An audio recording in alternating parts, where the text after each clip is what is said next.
Look forward to it. Bye.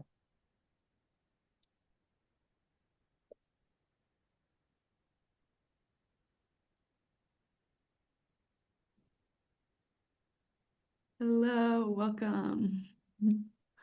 We're gonna take everybody through a overview of the Atlantic Canada Climate Network and introduce some volunteer positions for the future of the network and kind of create a vision of what could be and really get excited about the possibility of the network by going through all the needs and all the programs that it has previously met and taking a look at how those can be shaped to meet a new batch of people's ideas and visions for the region. So before we begin, it's important to recognize and acknowledge the relationship that the First Nations, Inuit, and Métis across Canada have with the land all Canadians live on and enjoy. So we would like to recognize that the Atlantic Canada Climate Network operates on the traditional unceded territory of the Mi'kmaq, Wolastoqiyik, Passamaquoddy, Penobscot, and Abenaki nations, or the Wabanaki Confederacy, as well as the Innu and Inuit peoples. This acknowledgement is not just a brief recognition, but a precursor to the work we do today and hopefully every day in the Atlantic. And acknowledging these ancestral connections to the land can assist in decolonial efforts that the Atlantic Canada Climate Network hopes to address. And some introductions. And if people were here, we would set some intentions, but we'll just do some introductions. So I'm Sarah. I'm a student at McGill studying environment and development. I'm interested in environmental justice, and I'm sure everyone has their own conception of that, but how I like to explain it is I'm interested in how all social inequity starts from people's relationship with the environment. And I've been helping Ashley out with her project of the Atlantic Canada Climate Network. There we go. There's some pictures of me outside looking looking fun. And but yeah, I've been helping Ashley out for the last couple summers as outreach and engagement intern, kind of getting to see what people's needs are and going on in the region, and now using those that assessment to kind of push forward having a more permanent team. Yeah.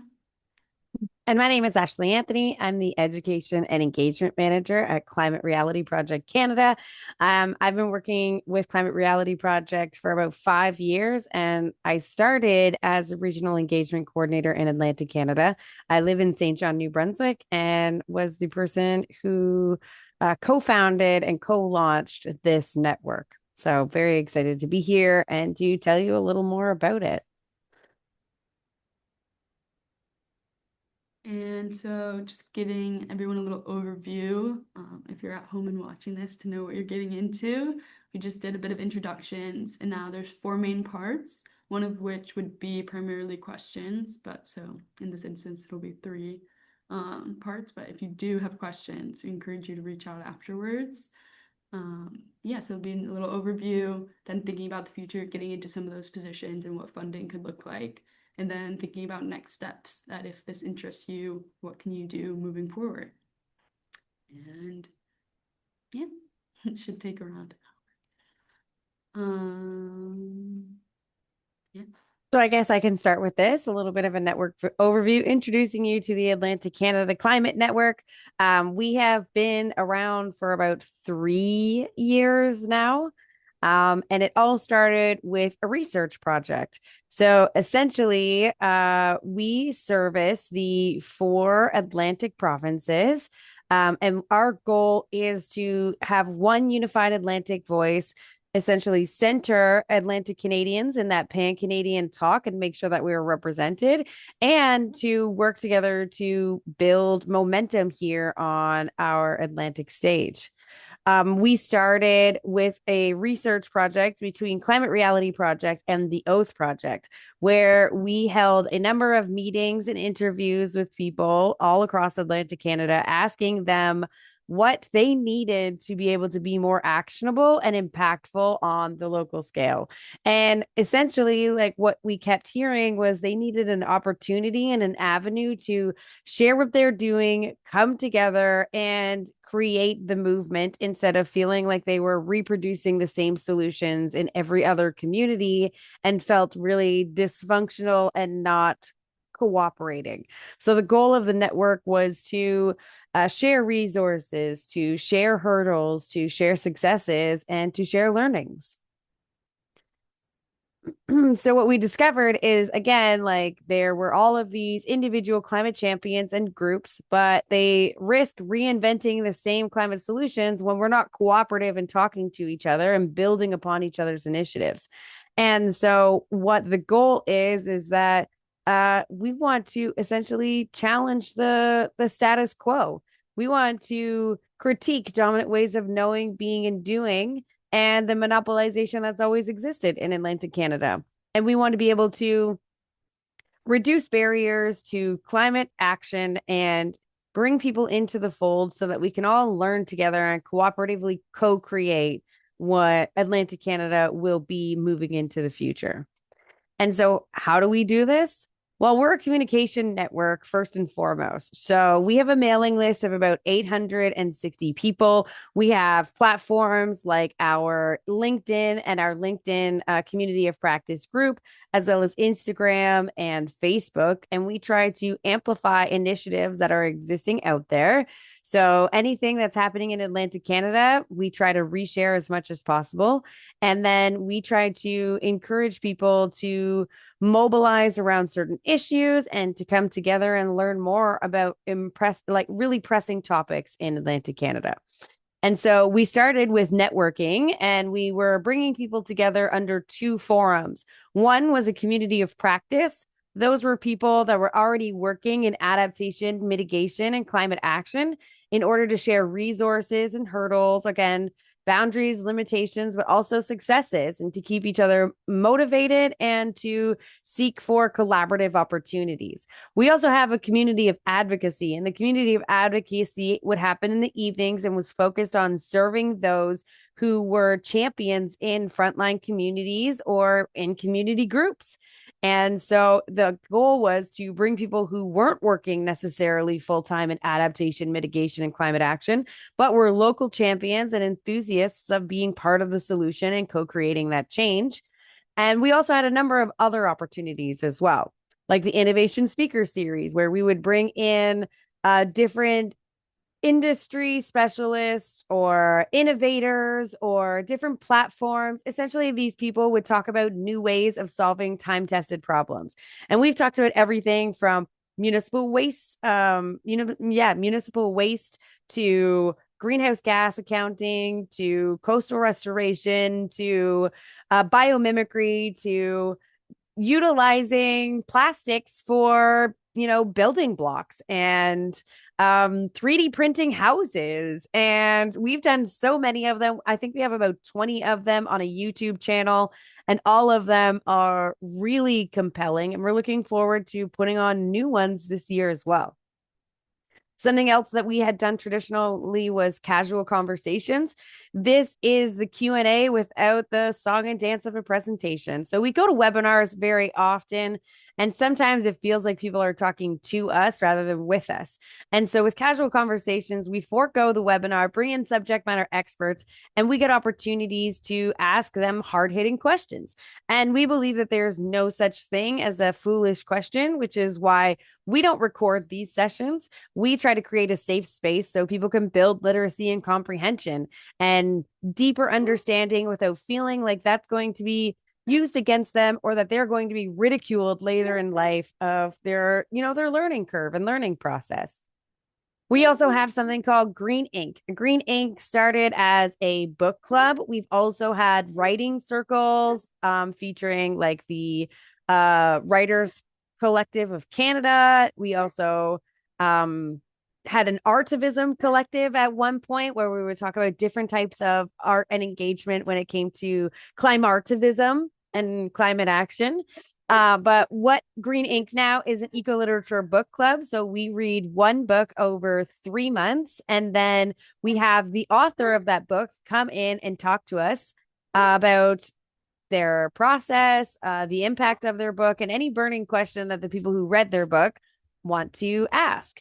And now this started in Atlantic Canada, and we've partnered with Climate Reality Project Canada and the actual Climate Reality Project HQ. So what started in Atlantic Canada grew to be pan-Canadian and is now pan-American. And so we're very excited to have that. And we have some incredible authors. Like here was Amanda Scott, but we've also had Elizabeth Selwyn. We are next going to have Catherine Wilkinson. And then after that, we'll have Michael Mann. And so these are some pretty big literary names in the climate and, eco psychology fields. And so we love to be able to bring people to the action and to the source and be able to learn more and encourage people to engage in other forms of climate action outside your I don't want to say stereotypical, but prescriptive ideas of what climate action could look like. And then sometimes we hold things like special presentations when we feel like there is a really important topic to talk about and literacy to build, and it doesn't really fall into these categories that we already have. We just throw something together because we feel like there shouldn't be a barrier, and it's our opportunity to bring all of these subject matter experts in and to talk to Atlantic Canadians and help build the, again, momentum and understanding behind climate change, the effects of them, adaptation, mitigation, but also all of the interdisciplinary and intersectorial issues of climate as well. And we're not necessarily married to all of these, but we are looking to bring together a new set of programming that resonates with climate action right now in this new paradigm. And so there are also things that we offer to individual champions and community groups that are looking to be more actionable and impactful on the municipal level. One of those things is our website. So we host a website and we give people feature space to talk about what's happening and the issues that are happening. We share links on this website. We hyperlink to other websites. We want to make the ACCN website your one-stop shop for climate action, and it should bring you everywhere from Atlantic climate stories to Climate Atlantic, scientific information to important calls to action. And so we want to have that there for everybody as a tool already paid for, barrier free, that they can access to get their word out.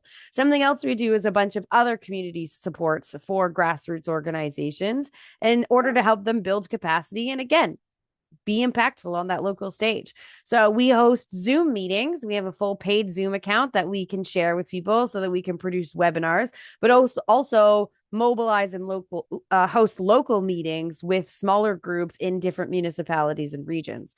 We also help with event registration. So if groups are putting something together and they don't necessarily know how to do that or the methodologies behind organizing and planning, we help with that as well. We also help with outreach, training, templates, and references. Anything that you need, we are going to help get you. So if you need a template for a letter writing campaign or for a presentation or for a local poster, we can get that for you and help you build these tools to ensure that your success. And we also help with workshop facilitation. So the one great thing about Climate Reality and its partnership with the Atlantic Canada Climate Network is that we are very much ingrained in this space and have a large global network, really, where we can pull in subject matter experts to help people understand the deeper nuances of climate issues and how that's affecting them on their local landscape. So bringing something that can be international to a very local scale and making it digestible for people so that we can understand how every drop in the bucket helps to fill the volume of that bucket. And of course, we have community climate hubs.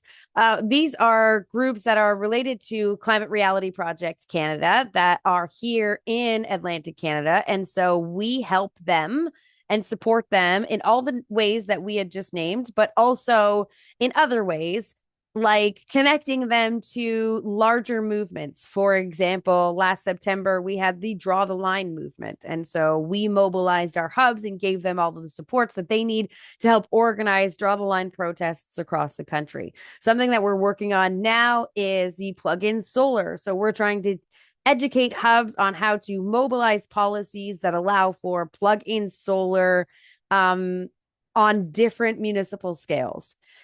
We see a lot of this happening in Germany. We think that this is something that could happen here in Canada and be very impactful for the reality of our electrification and our grid future.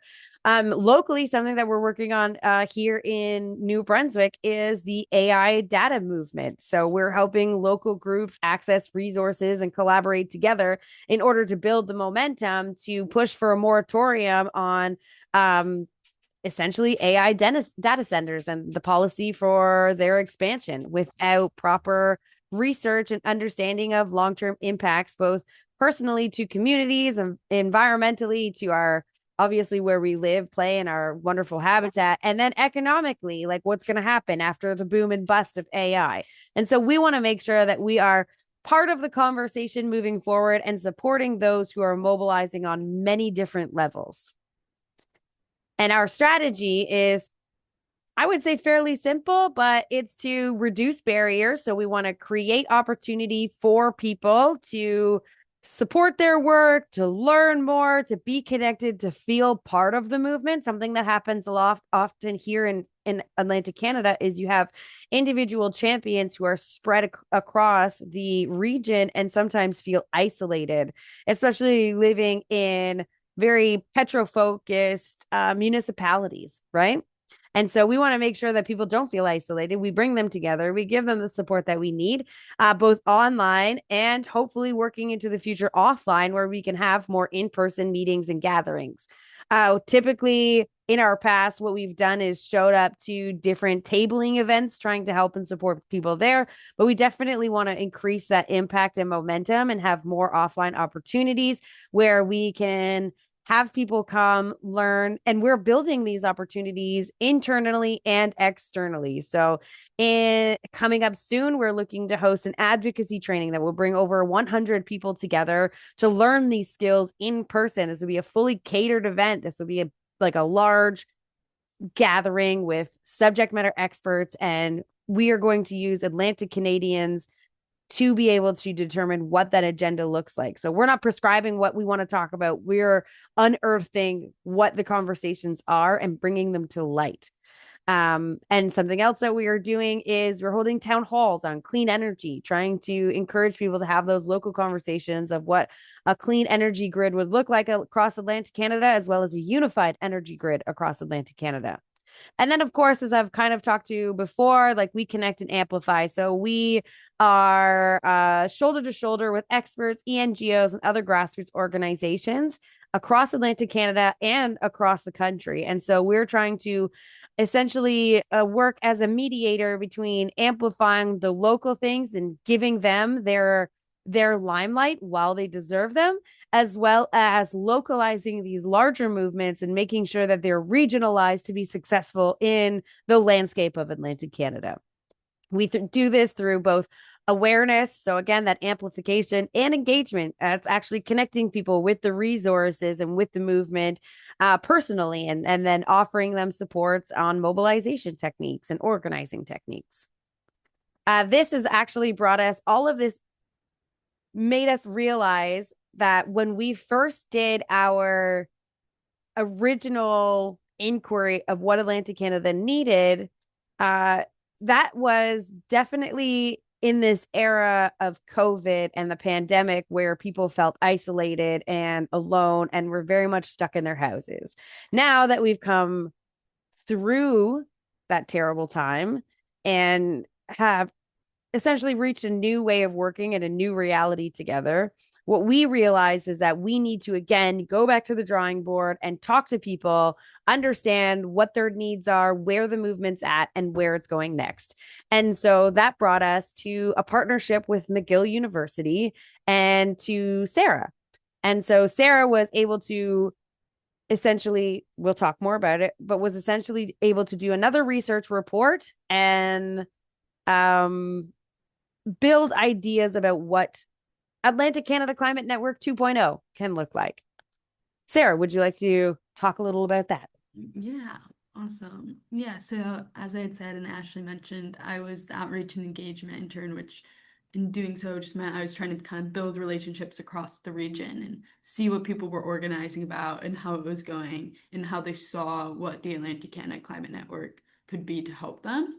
So I made a report summarizing these meetings and giving detailed suggestions in regard to the programs that Ashley kind of mentioned, and obviously that can be adjusted in the future. It was just kind of looking at people's needs, hearing what they were saying, and with the programs and things that ACCN had last year and at the time, what we could do. And those needs and those programs can be adjusted to continue to kind of fit what people are organizing against and what they're needing help with in the future as well. So yeah, I'll just kind of take you through a summary of what people were talking about, and then hopefully you guys can have a think in your own experience and how maybe that can also apply to the Atlantic Canada Climate Network structure. So I talked to 10 people, reached out to many, but and some people were grassroots organizers, community members, part of a student group, researchers, farmers across the provinces. And these are some of the main needs I identified, or barriers to organizing is a good way of seeing it. Largely, people were organizing for a heating and energy transition, but they were seeing that there was this general knowledge that uranium is bad, that coal is bad, mainly in Nova Scotia, for instance, but across Atlantic Canada. But there wasn't the knowledge of like what to do. How can people actually make this change? What is going to be required in this transition? And there's a lot of people saying that was a big barrier to organizing in the energy sector. Then also capacity, a big thing across organizational efforts, across anything requiring both volunteer but also just capacity, and largely financial and logistical resources were a big issue in people trying to push their movement along. And this took form in a lot of different ways. There's volunteer capacity, there's also financial resources, but also a lack of knowledge on social media, IT, and the skills of organizing and messaging and framing and building the movement in the way that they wanted to. So largely those skills and resources kept people from achieving the goals in the way they wanted to. Similarly, but a little bit different, is community. And I noticed this a lot with students, but also anybody working in the climate space had mentioned this a little bit, a lot of the people. There was some grief and there was some emotional barriers to keeping going, but there wasn't that community to talk about it and to help assist that. So people talked about wanting to increase that in the organizing, not just have these spaces of working together on climate issues, but then talking about emotionally what that looks like, and having spaces for students who are facing climate anxiety and grief. And I think across organizing to have more space for how are you feeling today? How is this work going? What can a space where it's kind of safe to kind of deal with the climate crisis, not just in the work, but in the emotional capacity as well. It's quite important. And then also interestingly, there's this need or this barrier to people properly getting across to their communities and across the public the idea of systems thinking, or that everything is connected. For instance, if I was talking to someone in the conservation space, they made note that people understood that nature needed protection, that the natural habitat was being sacrificed because of the climate crisis, but that wasn't connected to the larger systems causing it, or to the fossil fuel industries, or to these underlying issues. It was very separate. Or if people, and this is a really big theme, I think, in Atlantic Canada and across many regions, dealing most regions in Canada, is that people can't or don't, it's quite hard to see past your everyday life and through your own experience. So people who are facing economic struggles or whose day-to-day life is complicated due to housing shortages, due to economic distress, due to these everyday challenges, it's really hard to then be involved in climate issues because there's just not that connection of how that experience connects to environmental disaster or connects to bigger industries in the area. And that is just a very real problem of getting people involved in the climate movement, is how does an environmental issue impact the price of food, the price of my house, my everyday life. And if we can't make that connections and involve people who are going through those everyday issues, and it's really going to keep people from building a movement. And so I think a big hope for that is people trying to connect that, trying to raise people into you can have a better life with a better environmental future, and making those connections, and that economic organizing or organizing for a better economic condition is linked to organizing for a better environment. And then kind of along those lines, but separately, just more knowledge in general. There's environmental knowledge, so people working in conservation wanted to know better methods to manage their natural environment, how to protect native forests, how to restore land using traditional methods. They wanted to just know more on how to take care of land, especially given increased temperatures and other issues related to climate change. And then also, like farmers, similarly, they wanted to know how to change their agricultural methods as climate change came. So how can soil both sequester carbon, but also like be healthy amidst environmental disaster? So kind of that tandem between having their farming methods assist in mitigating climate change, while also adapting those methods so that they can resist climate disaster. But then also generally, community members, citizens, people wanted to know how to prepare against climate change. They wanted that hard knowledge about emergency preparedness and community resilience. So, and then also climate education was a need. There needed to be increased media literacy and details about climate change so that the public could decipher information and could have access to what's going on, and not just in scientific language that made it hard for people to really be involved and get to know what's going on. And so just quickly note, like obviously these things have changed from this year to last. The increase in data centers in New Brunswick and across Atlantic Canada, and also a change in political power. Mark Carney and having more of a focus on an economic agenda changes people's lived realities and changes people's organizing. So these things change. This is what we saw last year, and the hope would be that the network would continue to adapt to what we see, and just hear from all types of people what's going on in their lives and what they're dealing with. And so then taking those needs and kind of looking at it from an opportunity of where can organizing come in, we can think about how an Atlantic Canada Climate Network program that are currently existing could address it, and then obviously take that to think about other types of programming and other ways we can address these. So there's this need for capacity building resources, like shared knowledge exchange, people to tell each other how are you using social media, how are you building a campaign against fossil fuels within your municipality. And along that line, those joint campaigns and policy advocacy, people need to get together and they need to learn that specifics of how do you influence your municipality, of how do you build political movement. If you're trying to make something actually put into your community, put into legislature, how do you do so? And along those lines, like regional knowledge exchange, learning about adaptation and resilience and systems thinking, having experts inform this knowledge, and also spaces for connecting and sharing, to bring people together, to have that emotional support, and then also again to share all the things listed. And then collaborative public education, so the creation of public materials. People who need these can create them, people who know them can create them, and it's within these exchanges, all these things can kind of combine. And when you look at it for a priority for the programs, this can look like an innovation speaker series that talk about technological innovation and a fossil fuel transition and deal with practical knowledge with climate devastation in the coming years. Casual conversations and community of advocacy or practice meetings can focus on social media and outreach skills and methods for organizing. We can tackle how political issues for the energy transition and climate resilience can be put into a movement, and that can occur in these community spaces where people are talking with an expert, but that casualness of sharing struggle and such.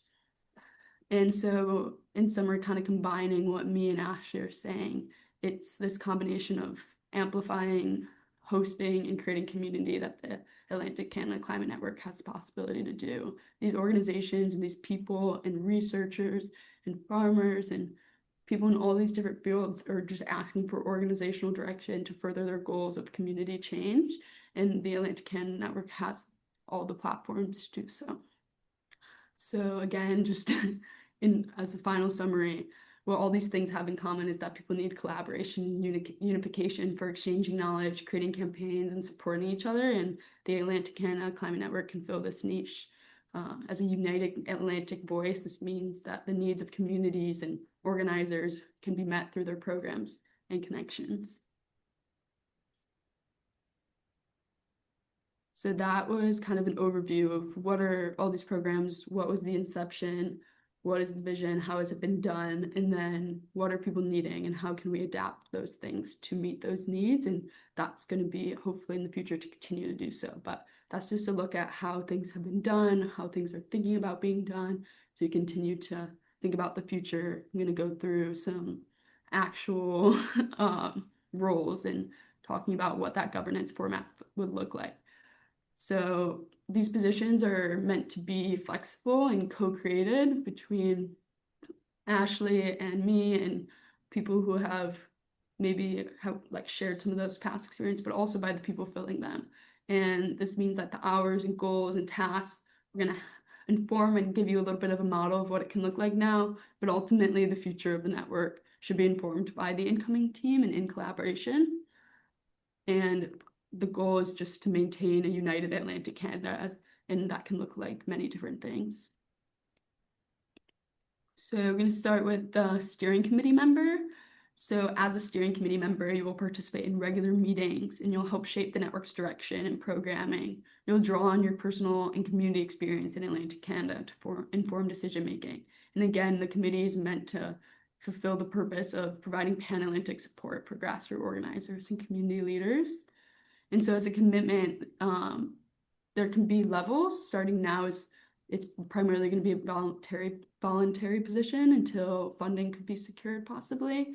And so to reduce overcapacity, it can look like having a general steering committee member, which means 2 to 5 hours per month, and it's relatively just attending those meetings. Whereas another level of increased commitment would be a steering committee member and coordinator.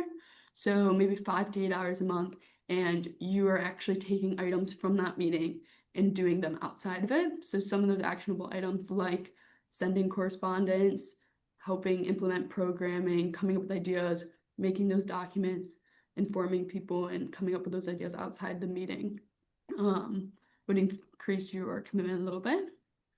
And so, yeah, largely it's going to be those monthly meetings and actionable items that are going to be taking up the steering committee's time, and those items they'll be working on will be coordinated by the lead coordinator. So it's just meant to take some of the workload off of the leader or the main volunteer who could be kind of navigating things, which we'll go into.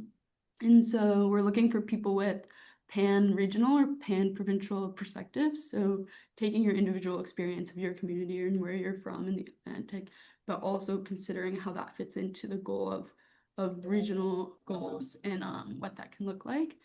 And then also obviously attending most meetings and being able to oblige by that time commitment. It can look different, capacity changes, and obviously volunteering has to be flexible just because we are a team and people have lives, and that's the goal, is to adjust to that. So this is flexible, but communicate effectively is a good way to go about it. And yeah, envisioning and having a vision for the region and collaborating with other people to get there. And we're hoping to move this work forward and to really have a vision to do so. Yeah, see, it'd be great if you're a community leader, a youth member, a member of advocacy, some type of advocacy organization or professional, any age as well. But yeah, students are welcome, seniors are welcome, anyone in between, in industry, not in industry, climate industry. But yeah, and right now the work is mainly going to be remote, working towards fundraising for an in-person event and coordination opportunities. And then what that means that a length of term would ideally be around 2 years for maintaining that continuity and the collaboration between the teams, so that can really work towards something for those couple of years. And then the last 6 months we focused on finding and onboarding a new coordinator. And so kind of with that in mind, and this slide's meant for you to refer to because I know it's a lot of information and it is flexible, but we can talk a little more about the lead coordinator. So there'll be this steering committee, and then there'll be 1 or 2 lead coordinators, hopefully, just for people who are going to have a bit more of an increased workload, and also will coordinate and develop the network's programming.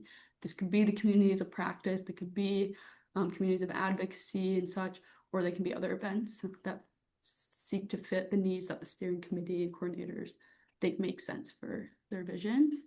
And a lot of this is maintaining and updating the website, managing email communications, and supporting the ongoing growth and strategic direction of the network.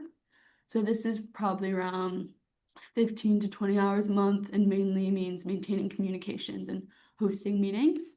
So like same things as the steering committee, the pan-regional perspective, and having that time commitment, and being someone who can collaboratively envision a future for the Atlantic, as well as having experience maybe using communications platforms like Slack and Instagram and MailChimp, while also leading meetings and facilitating workshops. And then largely, it's really important to have a vision for programming and experience fulfilling a goal and organizing your job setting. This position is great for someone who is really excited about what the network can be and how they can use programs and all of the resources that has been built up to further organizing in the region, and especially given their own experience. So same thing with the length of term, and be around 2 years, and then the last 6 months finding a new coordinator. It would similarly be remote until hopefully finding funding to further in-person events and coordination opportunities. And yeah, it's great to be a leader in some type of way, involved in your community, and have some experience with advocacy. And those are broad things, and they apply in different ways. So don't let titles discourage you from thinking you might want to do this. Yeah, and then we've mentioned funding a little bit, but we're going to talk about it. Just as of now, we're just trying to apply to Small Change Fund, which can be a partner to help host a website and help begin some of those funding for events and help to further coordinate capacity. And then I'm going to continue to kind of reach out to grants, reach out to people, and hope that funding is secured to provide more opportunities and involvement, to maybe give a stipend and further resources to maintain independence and self-sufficiency. So that's the ultimate goal, is to secure funding. Yeah. Almost there. Next step. So if all this excites you, which would be really, really awesome if it did, and is really a great opportunity for people who are interested in environmental work and are excited to shape a network through their lived experience and through their experience in the Atlantic Canada. So where do we go from here? So have a think. I think this is important. Like, think about what we talked about, and think about if it's something you want to be involved in, and if you have the capacity to do so, and not like if it scares you, or if you don't know if you fit in, or you don't know what you would be involved in, like not those types of things, because that can be worked out by just getting involved and trying. But capacity, like, do you have the resources and the time and the care to commit to this? And again, like, how much you commit can be changed because of that. So don't let it completely discourage you, but it's just think about it, and then we'll reach out, or in this case, because well, you'll have to reach out to us because we won't know if you're watching this. So we'll have our information in the next slide, and please send us an email. We're happy to meet individually and talk more about this, talk about what it would look like for you to get involved. And then the next steps beyond that, if you do, will be coordinated along me and Ashley as we're trying to shift into a permanent leadership team. So this would look like collaboratively making a 3-month plan, and thinking about what the next 3 months can look like with those people who have joined. And if you join in month 2 or month 3, just hopping in there, and yeah, just getting a good idea of how we can collect with the people we have for now to start envisioning what it can look like later. And then, yeah, making that 3 month plans and having that little bit of group camaraderie, and having an introductory meeting to set goals and discuss values and purpose of Atlantic Climate Network. And right now we're thinking that will be on August 17th, and that can be done again and shifted as new people come in. But as we have some people who are interested and have great expertise, to begin having that conversation of how they envision the Atlantic Canada Climate Network. And we've talked about how it's important when you're beginning organizing efforts to be clear in the purpose and be clear in your goals and values, because that's really the starting point for working together both as a team but for the entire area. So that'll be August 17th. But if you've found this later, there's still time, and we can fill you in, and it's still a great time to get involved. And then obviously now in the coming months to begin transferring emails and the access to website and platforms and databases, that'll all be done as well. So the logistics of handing over things and just having access to information will continue to be done. So for now, just have a think, email us, set up our one-on-one conversation, and see what part of these steps you fit into. And here's our information. And there's a lot on the website. And really feel free to email us. Yeah.